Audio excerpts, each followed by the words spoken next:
E aí, rapaziada, beleza? Eu sou o Will Batera e estou novamente aqui no meu canal e vamos dessa vez fazer um react. Saiu gameplay de Horizon Forbidden West, jogaço que eu estou ansioso de ver como ele está funcionando, se ele é tão bom quanto o primeiro, embora o primeiro eu não tenha jogado, mas eu vi uma porrada de gameplay e eu sei que é bom e eu tenho certeza que esse jogo, Horizon Forbidden West, vai ser melhor. E aqui tá o gameplay e vamos ver como o jogo está, vamos ver como que tá rolando o jogo, E antes da gente começar, curte, compartilha, ative o sininho, se inscreva no canal e comente. Eu quero saber o que vocês estão achando desse jogaço, beleza? Bom, eu vou dar o play aqui e vamos fazer o react desse jogo, tá bom? Vamos dar o play. Putz, vamos ver como vai ser esse jogo.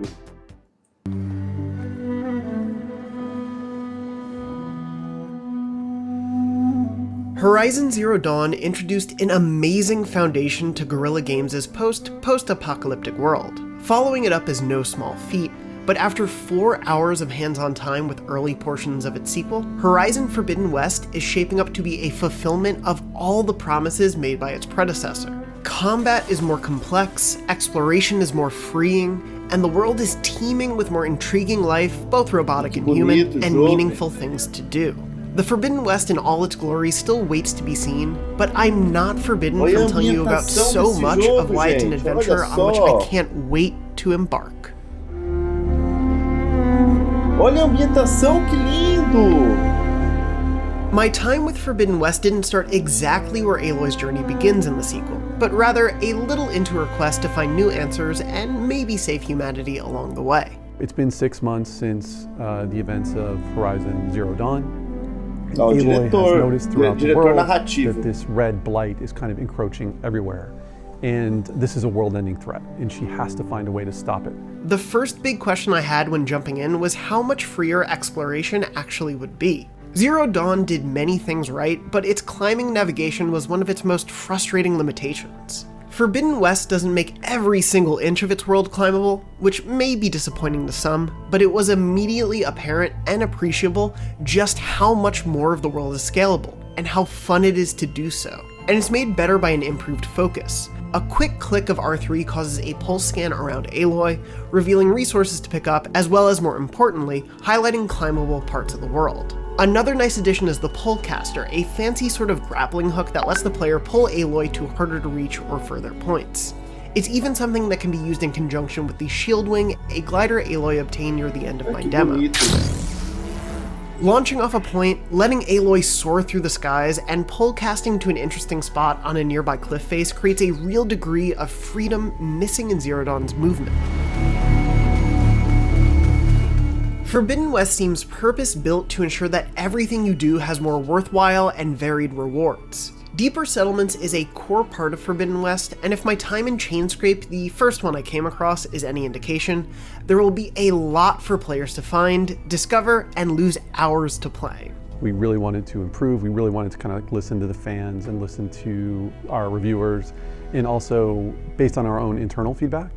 And so there was a whole set of things we wanted to do with settlements, including general sense of them being more lifelike, better animations, better schedules for the NPCs, and also audio. We really wanted to improve the sort of crowd audio in the sense that when you go into any given place in a settlement, it has its own kind of audio personality.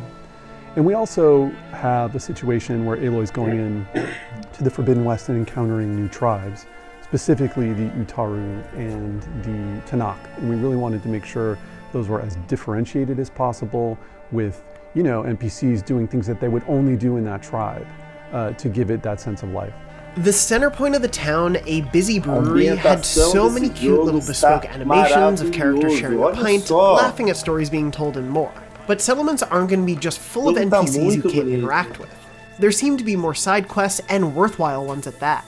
There is also a wider swath of side objectives I encountered in and out of town, like melee fight pits, environmental puzzles, and even more, like an in-universe board game called Machine Strike that I'm already setting aside a dozen or so hours to lose playing it. And all of these objectives don't feel like one of any open world's biggest potential problems: filler. Instead, narrative director Ben McCaw explained how everything is built with more and better rewards in mind, whether they be new equipment, outfits, weapons, or key pieces of lore. It's great to have a huge open world, but if all of the activities in it feel kind of tacked on or not related or not essential, that's not a great feeling. We wanted to make sure that there's a certain path through this game where if players want to experience the main quest and kind of get to the end of the story as quickly as possible, that they could do that. And also, there's definitely a progression through this game that's really focused on combat. But if there is going to be an activity in the world, a board game, a melee pit, even a camp or outpost associated with Regalla's rebels, or there are other examples, things that return from the previous game, they all need to feel part of the world, they all need to be part of the story. I enjoyed much of Zero Dawn's ensemble, but I kind of fell in love with almost every character, new and old, big and small, in Forbidden West. Aloy has been endearing from minute one, but Ashley Birch plays her with such a charming determination that is as enjoyable to watch in action as she defies bureaucrats unwilling to take action to get things done, as it is painful to see keep her at arm's length from close friends like Erend and Petra, who care so deeply for her. I'm asking nicely. Arrest her! I'd like to see you try. So what we wanted to do with Aloy in the Forbidden West is just put her under as much pressure as possible. And so obviously she has the pressure of trying to resolve the Blight, which is a world-ending threat, and she has all the other pressures of like fighting machines and just trying to survive in this world. But she also has this other pressure of trying to live up to the example of her genetic mother, Elizabeth Sobek. This is probably one of the greatest people in history and someone who literally almost single-handedly saved the world. That's a very, very high bar for Aloy to live up to, and it affects her interactions with other people.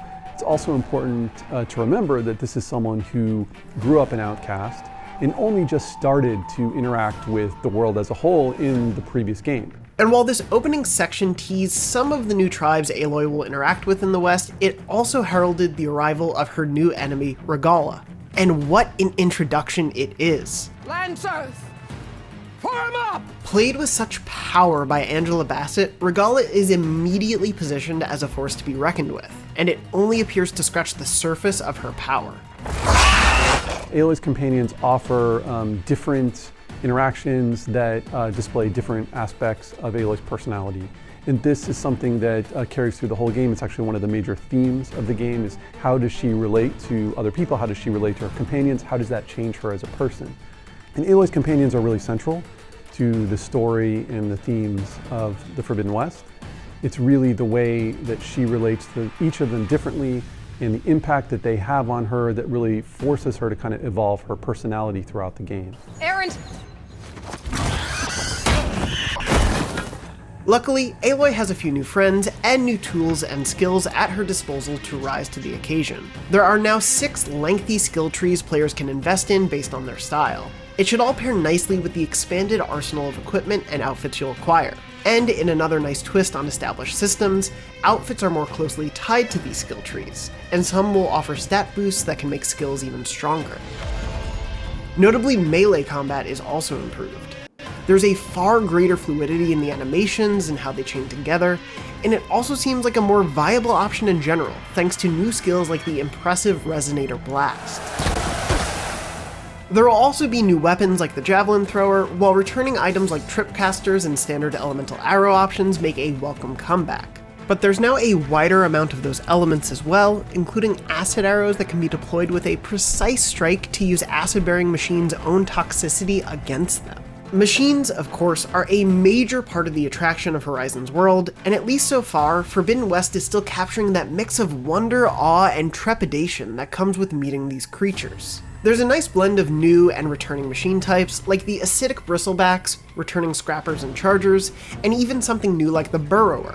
Guerrilla is clearly saving some of Forbidden West's biggest battles for players, including myself, to play through when the full game is released, but I did get to take on one of my most eagerly anticipated newcomers, the venomous Slitherfang.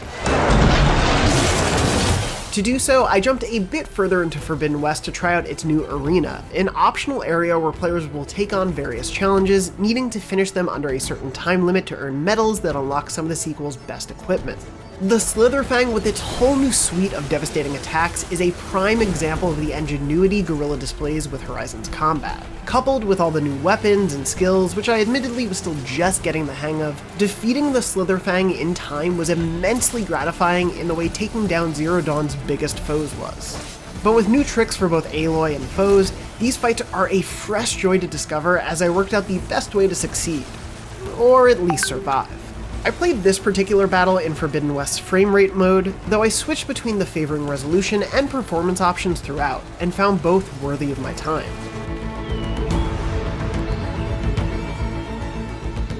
Playing on PS5, Forbidden West World is a sight to behold, from stunning vistas with lengthy views to the enhanced level and amount of detail in a settlement like Chainscrape, to smoother animations both in and out of combat.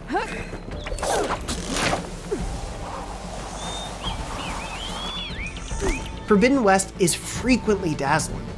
Appreciably, whereas Zero Dawn's conversations usually involve tight shots on two characters talking, almost every conversation I had in Forbidden West saw the camera pulled back more and let characters be more uniquely animated in their movements and facial expressions. About time there was something worth looking at in this dump. It's nice to see you too. Thankfully, we're only under a month away from getting to see all of this play out in full, and my time with Horizon Forbidden West has me more assured than ever that Guerrilla has really refined and evolved the Horizon experience with Forbidden West. There is an enormous amount of story and territory and combat to be had. But the slice that we did give you is really near the beginning of Aloy's journey, near the beginning of her sojourn into the Forbidden West, and also just the very beginning of her evolution as a character. It's an easy comparison to make, but often an apt one. The leap here feels like it could be that jump from Assassin's Creed 1 to Assassin's Creed 2, which is saying something considering how solid Zero Dawn already was. But nearly every misgiving I had about the original seems to have been thought through, and then some. Aloy's new journey seems more robust and rewarding than I expected, while retaining the wonder and awe that its predecessor delivered on. I still don't know quite what the Forbidden West itself will hold, but after my hands-on, I've never been more excited to find out. For more, be sure to check out our Podcast Beyond conversation about even more details from our hands-on time with Forbidden West, and if you're interested in hearing about more PlayStation exclusives, be sure to check out our Art of the Level on an Uncharted 4's greatest chase sequence. And for everything else in the world of PlayStation, you're already in the right place, IGN.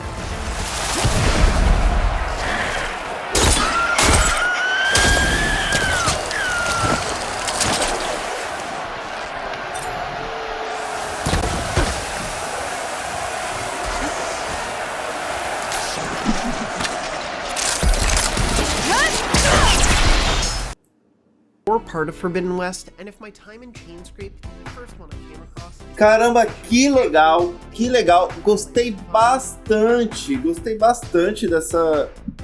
desse gameplay, de tudo que foi mostrado. Impressionante como a tecnologia está crescendo cada vez mais. Impressionante a quantidade de detalhes que esse jogo tem. Olha quantidade de detalhes, olha só, é impressionante, a tecnologia cresceu tanto hoje que consegue fazer jogos impressionantes assim, com tantos detalhes. Há 10 anos atrás a gente já se impressionava com alguns jogos, né?